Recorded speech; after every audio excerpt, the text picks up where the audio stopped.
আইপিওতে invest করার জন্য আপনার কাছে দুটো রিজন থাকতে পারে। এক, আপনি কোম্পানিটার ব্যাপারে রিসার্চ করেছেন, কোম্পানিটার ফান্ডামেন্টালস আপনার ভালো লেগেছে, তাই আপনি তাদের লং টার্মের জন্য ইনভেস্ট করতে চান, আর সেই জন্য আপনি আইপিওতে অ্যাপ্লাই করছেন। যদি এই রিজনটা হয় তাহলে বলে রাখি যে ম্যাক্সিমাম আইপিও কিন্তু ওভার ভ্যালুড হয়। কেন? কারণ ধরুন একটা আপেল হয়তো তার দাম 40 থেকে 60 হতে পারে। এবার যদি কেউ সেটাকে 35 টাকায় বিক্রি করে তাহলে আপনি বুঝতে পারবেন যে আপেলটা সে আন্ডার ভ্যালুড প্রাইসে বিক্রি করছে। আবার যদি কেউ সেটাকে 80 টাকায় বিক্রি করে তাহলে আপনি বুঝতে পারবেন যে সে ওভার ভ্যালুড প্রাইসে বিক্রি করছে। কারণ আপনি জানেন যে একটা আপেলের দাম 40 থেকে 60-এর মধ্যেই হয়। এবার যদি কোনো একটা নতুন ফল মার্কেটে আসে আর তার দাম একজন বলছে 200 টাকা, তাহলে আপনি বুঝবেন কি করে যে ফলটা আপনি সস্তায় পাচ্ছেন নাকি ওভার ভ্যালুড প্রাইসে পাচ্ছেন? আপনি সেটা বুঝতেই পারবেন না, কারণ আপনি তার প্রাইস হিস্ট্রি জানেন না। সেই রকমই যদি একটা কোম্পানি তার আইপিও লঞ্চ করছে তাহলে সে তো চাইবে তার শেয়ারের ম্যাক্সিমাম ভ্যালু যেন পায় সে, কারণ ইনভেস্টাররা তো তার প্রাইস হিস্ট্রি জানে না, তার কোনো প্রাইস হিস্ট্রিই নেই। সাধারণ রিটেল ইনভেস্টাররা তাহলে তার ফেয়ার ভ্যালুয়েশন কিভাবে বের করবে? সেই জন্য একটা কোম্পানি তো সবসময় ওভার ভ্যালুড প্রাইসেই তার আইপিও লঞ্চ করতে চাইবে। আরেকটা রিজন আপনার আইপিওতে ইনভেস্ট করার হতে পারে স্পেকুলেশন, মানে লিস্টিং নিয়ে বেরিয়ে যাব। এইটা ম্যাক্সিমাম লোকের রিজন।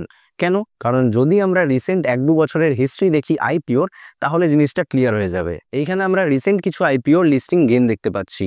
এইটা হলো আইপিও প্রাইস মানে ইস্যু প্রাইস, এইটা হলো লিস্টিং প্রাইস মানে যেই প্রাইসে স্টকটা লিস্ট হয়েছে, আর এইটা হলো লিস্টিং গেন। এইখানে আমরা দেখতে পাচ্ছি কেআরএন হিট এক্সচেঞ্জার 118% লিস্টিং গেন দিয়েছে। মানে যদি ধরুন আপনি এই আইপিওটার মাত্র একটা লট অ্যাপ্লাই করতেন 15,000 টাকায় ধরে নিলাম, তাহলে আপনার সেই 15,000 টাকাটা 32,000 হয়ে যেত লিস্টিং ডেতে।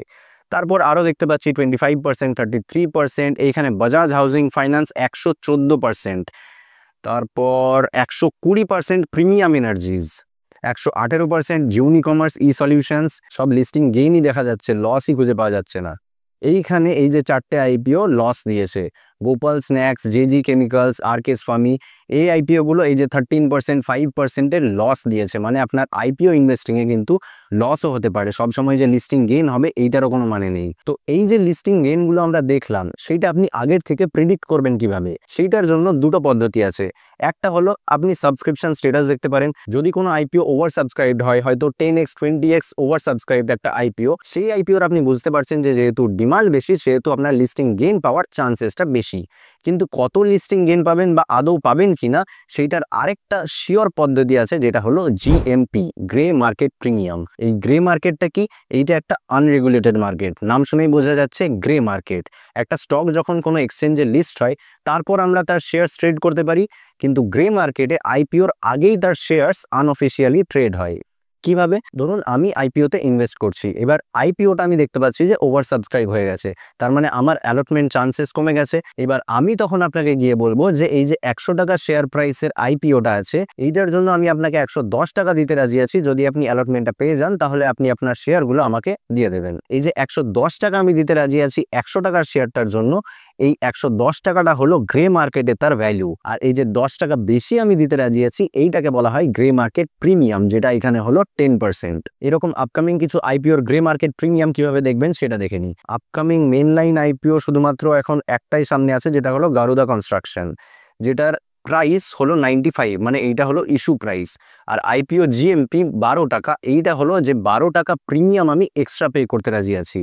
আর গেন মানে লিস্টিং গেন যেটা পাওয়ার সম্ভাবনা আছে সেইটা হলো 13%। এইভাবে একটা আইপিওর জিএমপি দেখে তার লিস্টিং গেন পাওয়ার চান্সেস কত আছে সেইটা আপনি আন্দাজ করতে পারবেন। কিন্তু মনে রাখবেন এই জিএমপি কিন্তু গ্যারেন্টি দেয় না যে এই স্টকটা এতটাই লিস্টিং গেন দেবে আপনাকে।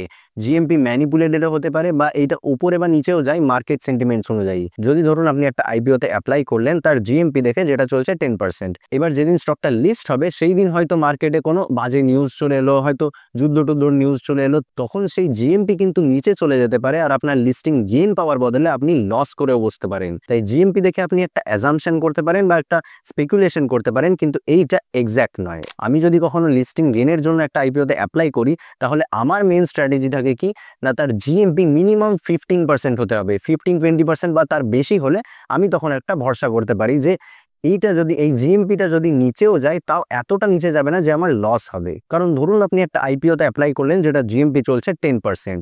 এবার আপনি ভাবছেন আপনি লিস্টিং গেইন পাবেন 10%। এবার মার্কেটে যখন কোনো বাজে নিউজ আসবে তখন আপনার এই 10%-এর গেইনটার বদলে আপনার লসও হতে পারে। কারণ এই 10%টা খুব বড় একটা নাম্বার নয়, এটা পড়তেই পারে কোনো মার্কেটে বাজে নিউজের কারণে, বা যদি ম্যানিপুলেটেড হয় একটু আধটু জিএমপি তখন আপনার লসও হতে পারে। কিন্তু সেখানে যদি জিএমপি 20% থাকে তাহলে আপনি একটু সেফ ফিল করবেন যে এই প্রফিটটা 20% না হয়ে কোনো বাজে নিউজের কারণে হয়তো 2-3% হবে, বা অ্যাটলিস্ট লস হবে না আমার। এইভাবে এই জিএমপি দেখে অনেক মানুষ লিস্টিং গেইনের জন্য অ্যাপ্লাই করে যে কোনো আইপিওতে। এই জিএমপি একটা আইপিওর ডিমান্ডও বুঝতে সাহায্য করে। এবার ধরুন একটা আইপিওর জিএমপি চলছে 20%, মানে এর ডিমান্ড আছে মানে সাবস্ক্রিপশনও বেশি থাকবে, ওভার সাবস্ক্রাইব হবে আইপিওটা। যদি সেই আইপিওটা ধরুন 20x ওভার সাবস্ক্রাইব হয়ে গেল, তার মানে যদি আপনি তাতে অ্যাপ্লাই করেন তাহলে 20 জনের মধ্যে একজন অ্যালটমেন্ট পাবে। সেখানে আপনাকে 20 জনের মধ্যে একজন হতে হবে। সেখানে আপনার অ্যালটমেন্ট পাওয়ার চান্সেস কত? 5%। এবার অ্যালটমেন্ট চান্সেস আপনি কিভাবে বাড়াতে পারবেন সেইটা নিয়ে কথা বলবো নেক্সট ভিডিওতে। এই অ্যালটমেন্ট চান্সেস কিভাবে বাড়াতে হয় সেইটা নিয়ে মানুষের অনেক মিসকনসেপশন আছে, তারা অনেক ভুলভাল জিনিস করে যেটার জন্য তাদের অ্যাপ্লিকেশনে রিজেক্ট হয়ে যায়। সেই সব জিনিসগুলো নিয়ে কথা বলবো নেক্সট ভিডিওতে। সেই ভিডিওটা দেখতে চাইলে চ্যানেলটা সাবস্ক্রাইব করে রাখতে পারেন। এই ভিডিওটা এই পর্যন্তই। কোনো কোয়েশ্চেন থাকলে কমেন্টসে জানান। দেখা হচ্ছে পরের ভিডিওতে। টাটা।